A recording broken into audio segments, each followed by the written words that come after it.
Hello everyone, welcome back to my channel. आज हम लोग बात करने वाले हैं एक ऐसे व्यक्ति के बारे में जिन्होंने लोगों के दिमाग में काफी कंफ्यूजन क्रिएट कर दिया है। तो ये लोग सुनेंगे तो कहेंगे कि नहीं, बाबा के दिमाग में लगता है संतुलन खराब हो गया, यहाँ बैठ के कैसे जिता दिया उन्होंने। आप ड्रेसिंग रूम में तो नहीं थे। तो मैं टेक्निक बता सकता ना उसकी। क्या टेक्निक है? जैसे आप यहाँ बैठ के कैसे कर सकते हैं, मतलब कि यहाँ बैठ के आपको सिग्नल से जुड़ना है। अब वो सिग्नल यदि लाइव आ रहा है तो आप उसको समझो ना कि वो वैसे तो एक ही चीज़ है, वो एक ही एनर्जी है जो इस फॉर्म में आ रही है और फिर वो बाद में वेव फॉर्म में हवा में से जाके वो कोई टावर जो है वो उसका एमिट कर रहा है। उस टावर तक कैसे पहुंची, वहाँ पे जो कैमरा था उसने एनर्जी को एब्जॉर्ब किया। बाबा के मुंह से ऐसे बातें सुनने के बाद लोगों को बिलीव नहीं हुआ कि बाबा कुछ भी कह रहे हैं, ये गांजे के नशे में है। तो ये लोग सुनेंगे तो कहेंगे कि नहीं, बाबा के दिमाग में लगता है संतुलन खराब हो गया, यहाँ बैठ के कैसे जिता दिया उन्होंने। या फिर ये पाखंड है। लेकिन अगर डीप डाउन तुम्हें ज़रा भी नॉलेज है बेसिक्स ऑफ नेटवर्किंग, तो तुम्हें पता होगा कि चीज़ें काम ऐसे ही करती है जिस तरीके से बाबा हमें बता रहे हैं। जैसे आप यहाँ बैठ के कैसे कर सकते हैं, मतलब कि यहाँ बैठ के आपको सिग्नल से जुड़ना है। देखो, इन बातों को सुनकर हंसना बहुत ज़्यादा आसान है, क्योंकि 10वीं और 12वीं फेल लोग बहुत ही जल्दी किसी पे भी उंगली उठा देते हैं और किसी भी चीज़ पे हंस देते हैं। लेकिन डीप डाउन अगर हम बात करें तो बाबा जिस नेटवर्किंग की जुड़ने की बात कर रहे हैं उसको कहते हैं रिसोर्सेज। सरफेस वेब वाले लोग जो भी हैं वो रिसोर्स से डायरेक्ट इन्फॉर्मेशन कलेक्ट नहीं कर सकते, इसलिए बीच में आता है राउटर। अगर हम राउटर को हैक कर लेते हैं तो ये जितने भी क्लाइंट्स यहाँ पे हैं, क्लाइंट 1, क्लाइंट 2, क्लाइंट 3, ये सभी लोग जो भी डेटा इस रिसोर्स से पूछ रहे हैं और ये जो भी रिसोर्स से लेकर आ रहा है वो सारा इन्फॉर्मेशन हम पढ़ सकते हैं, देख सकते हैं, हम चेंज कर सकते हैं, हम एडिट कर सकते हैं एंड उसमें सारे के सारे तुम्हारे क्रिटिकल इन्फॉर्मेशन होते हैं। तो कहीं ना कहीं वो तुम सामने ही देख रहे हो, बस एक इनडायरेक्ट लाइक बीच में बहुत मैनिपुलेशन हो रहा है इन्फॉर्मेशन का, कोड डिकोड हो रहा है।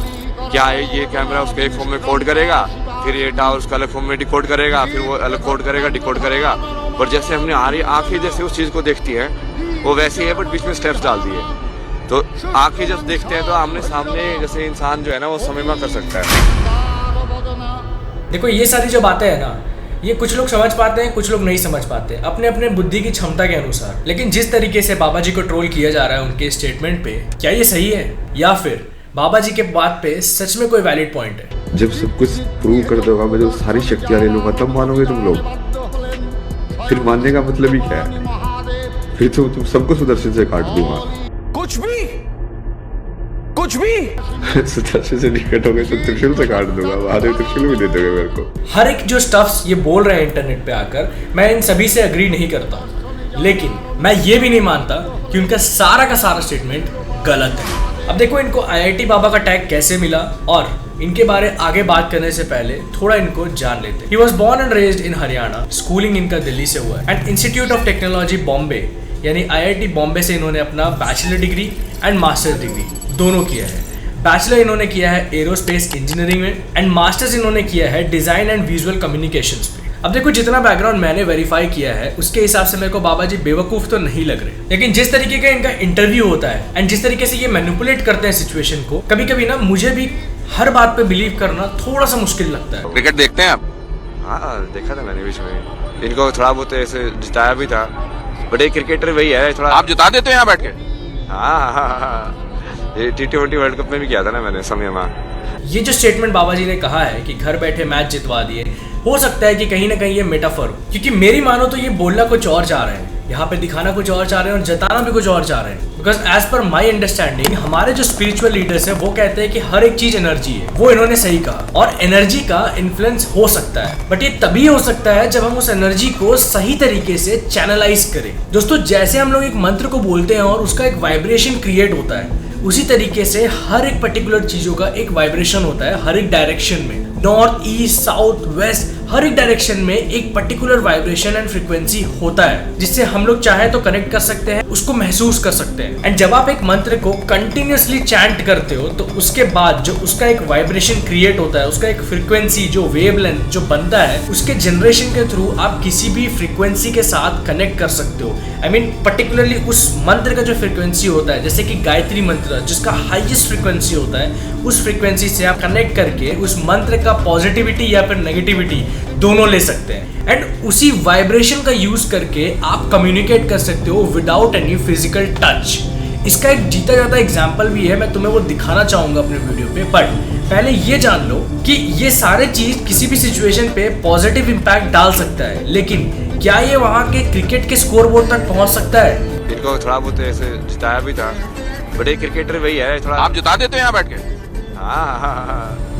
अभी तक मेरी मानो तो मुझे ऐसा लगता है कि ये नहीं है, बट किसी के माइंड तक पहुंच सकता है। यस, देखो आप किसी के माइंड पे इम्पैक्ट कर सकते हैं, बट मुझे ये नहीं पता है कि ये जो IIT बाबा है जो इतना ज़्यादा वायरल चल रहे हैं, जिससे लोग इतना ज़्यादा फैसिनेट हो चुके हैं, ये उतना ज़्यादा टेक्निक्स जानते हैं या नहीं जानते हैं। तो मैं इस चीज़ पे तो कोई प्रमाण नहीं दे सकता। बट अगर मैं तुमको एक छोटा सा एग्जांपल दूँ ना, तुम्हें सिर्फ एक छोटा सा टोनिंग फॉर्क लेना है। एक तरफ तुम रख सकते हो 440 हर्ट्ज एंड दूसरी तरफ तुम रख सकते हो 512 या उससे ज़्यादा। अब देखो, जब भी फ्रीक्वेंसी को हम कैलकुलेट करते हैं ना, तो वो एकदम बराबर होना चाहिए, तभी हम एक दूसरे से कम्युनिकेट कर सकते हैं, जो कि मैं तुमको इस वीडियो पर दिखाऊंगा। लेकिन अगर फ्रीक्वेंसी ज़्यादा हो जाए या फ्रीक्वेंसी कम हो जाए तो हम कम्युनिकेट नहीं कर पाते। दैट्स व्हाट हमारे जो स्पिरिचुअल लीडर्स है वो हमें बताते हैं कि किस तरीके से मंत्र जाप करना चाहिए, किस तरीके से मंत्र को कितने बार जाप करना चाहिए, ताकि उसका एक पर्टिकुलर फ्रीक्वेंसी जनरेट हो जो कि तुम्हारे लिए यूजफुल हो। उसी तरीके से अगर तुम इस वीडियो पे देखोगे तो 440 को 512 नहीं हिला पा रहा। इस पे अगर हम दोबारा हिट करते हैं सेम फ्रीक्वेंसी वाले, जैसे 440 को 440 के साथ, तो देखो ये कनेक्ट कर लेता है। इसका मतलब without any physical contact we can connect with the frequencies. अगर हमारे पास वो फ्रीक्वेंसी है, अगर हम उस फ्रीक्वेंसी को जनरेट कर पा रहे हैं, उस साउंड वाइब्रेशन को जनरेट कर सकते हैं, या फिर उस वेवलेंथ को हम जनरेट कर सकते हैं, तो हम उस फ्रीक्वेंसी के साथ कनेक्ट कर सकते हैं, बात कर सकते हैं, उससे पॉजिटिविटी एंड नेगेटिविटी दोनों ले सकते हैं। एंड मुझे नहीं पता कि तुम्हें पता है या नहीं पता है, बट हर एक अलग अलग मंत्र का एक लेवल ऑफ फ्रीक्वेंसी होता है। एक मंत्र होता है जैसे साबर मंत्र कहते हैं, उसका फ्रीक्वेंसी उतना ज़्यादा नहीं होता है। फिर एक फ्रीक्वेंसी वाले मंत्र आता है जैसे गायत्री मंत्र, उसका फ्रीक्वेंसी सबसे ज़्यादा हाईएस्ट है, साइंटिफिकली प्रूवन।